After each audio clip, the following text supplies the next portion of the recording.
আমি গৃহস্থ বাড়ির বউ। সংসারের কাজকর্ম করার পাশাপাশি আপনাদের সাথে সেই ভিডিওগুলো শেয়ার করি এবং কি আপনারাও দেখেন এবং কি পছন্দ করেন। সেই সুবাদে আমার পেজের নাম রাখছি গ্রামের বাপি। সো হ্যালো এভরিওয়ান, আসসালামু আলাইকুম। কেমন আছেন সবাই? আশা করি অনেক অনেক ভালো আছেন এবং সুস্থ আছেন। সবার জন্য সুস্বাস্থ্য কামনা করছি। আপনারা অনেকেই বলেন আপনি শুধু ভিডিওই করেন, কাজ কখন করেন? এই তো দেখেন ভাই, আপনারা তো যারা মানে আমার অল্প একটু ভিডিও দেখে জাজ করেন তাহলে তো চলবে না। আমার প্রতিনিয়ত সংসার আছে, বাচ্চা আছে, তারপরে হচ্ছে আমার ফ্যামিলির সব কিছু কাজ আমার একা একা প্রোটেক্ট করতে হয়। দেন হচ্ছে তার পাশাপাশি যে ক্লিপগুলো আছে আমি কাজের সেই ক্লিপগুলোই আপনাদের মাঝে শেয়ার করি। তো অনেকেই পছন্দ করেন, অনেকেই পছন্দ করেন না। যারা পছন্দ করবেন তারা অবশ্যই পুরো গল্পটা দেখবেন এবং পুরো ভিডিওটা দেখবেন। দেখেন আমরা গৃহস্থ বাড়ির মানুষ এবং গ্রামের মানুষ, অরিজিনাল মানুষ আমরা গ্রামের।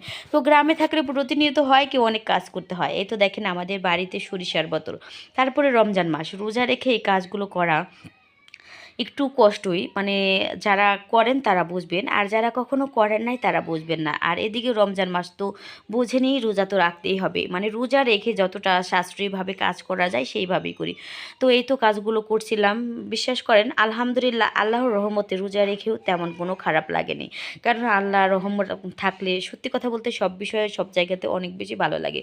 তো এই কাজের পাশাপাশি আপনাদের মাঝে সবগুলো ভিডিও শেয়ার করার চেষ্টা করি। এই তো সরিষার মলন চলছে আমাদের গ্রামে, এইভাবে সরিষার মলন দেয়। আর এইভাবে হচ্ছে এই যে কাড়াল দিয়ে, অনেকেই চিনবেন না, অনেকেই বুঝবেন না, এইভাবে কাড়াল দিয়ে মরণ সারতে হয় আর অনেক কিছু করতে হয়।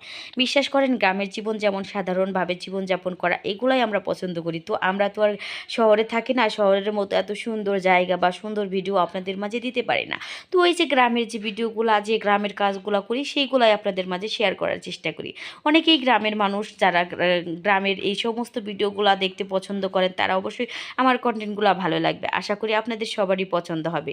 তো এই তো কাজগুলো করছিলাম, আর বিশ্বাস করেন এই কাজের ভিতরেও আত্মতৃপ্তি আছে, কেননা আমরা গ্রামে থাকি আর আমাদের বাড়িতেই এগুলো চাষ করি। এইগুলা থেকেই কিন্তু আমরা সরিষার তেল, ঘান ভাঙিয়ে ভর্তা, ভাজি এবং কি হাতে মুখে নেওয়ার জন্য একদম পিওর ফ্রেশ সরিষার তেল কিন্তু ব্যবহার করি। সেই সাথে আমাদের বাড়ি কিন্তু প্রচুর পরিমাণে হচ্ছে বতর, মানে সরিষার, কালো জিরা, সস, এভরিথিং অল সব বতর আমাদের বাসায় আছে। আমরা সব কাজ করে খাই, বুঝছেন? সেজন্য আপনারা শুধু বলবেন যে ভিডিও বানান, ভিডিও বানান, ভিডিও বানান, কাজ কখন করেন? সেগুলো যারা বলেন তারা অবশ্যই আমার বাসায় আসবেন, দেখবেন, তারপরে বলবেন আমি কাজ কখন করি বা আমি কীভাবে ভিডিও বানাই। আর এই তো দেখেন সরিষা মলন শেষ হবার পরে এবার হচ্ছে ফল মোছানোর পালা। এটা কিন্তু অনেক ঝামেলা সাপেক্ষ, এটা করতে অনেক অনেক টাইম লাগে। যদিও কিছু করার না, এগুলো করতে হবে, আমাদের বাসার কাজ তো বুঝেনি। তো আমরা সব কাজ সবাই মিলেমিশে করি। এই যে দেখেন সুন্দর করে হারপার দিয়ে এই ফলগুলো অনেক হয়, এই ফলগুলা মানে তুলতে অনেক সময় লাগে। তারপরে হচ্ছে এই ফল তোলার পর হচ্ছে পরের দিনের কথা বলছি, সকাল রোজা রেখে সকালবেলা যত তাড়াতাড়ি পারি এই মানে সরিষাগুলো আমরা উড়ানোর চেষ্টা করছি, মানে যত তাড়াতাড়ি কাজটা মানে সারা যায়। বিশ্বাস করেন সকালবেলা কাজ করে মানে এত বেশি খারাপ লাগে না, যার কারণে হচ্ছে সকালবেলা আমি খুব দ্রুতভাবে এই সরিষাগুলো উড়াচ্ছিলাম। আর অনেক ভালো লাগছিল। আপনারা যত কথাই বলেন না কেন, গ্রামে থাকতে হলে, গ্রামের এই সমস্ত দৃশ্যগুলো দেখতে হলে গ্রামেই আসতে হবে। আর এগুলোর ভিতরে না অনেক আত্মতৃপ্তি আছে। আর আমাদের নিজেদের ক্ষেতের ফসল, আলহামদুলিল্লাহ আলহামদুলিল্লাহ আল্লাহর রহমতে অনেকগুলো ফসল হয়েছে।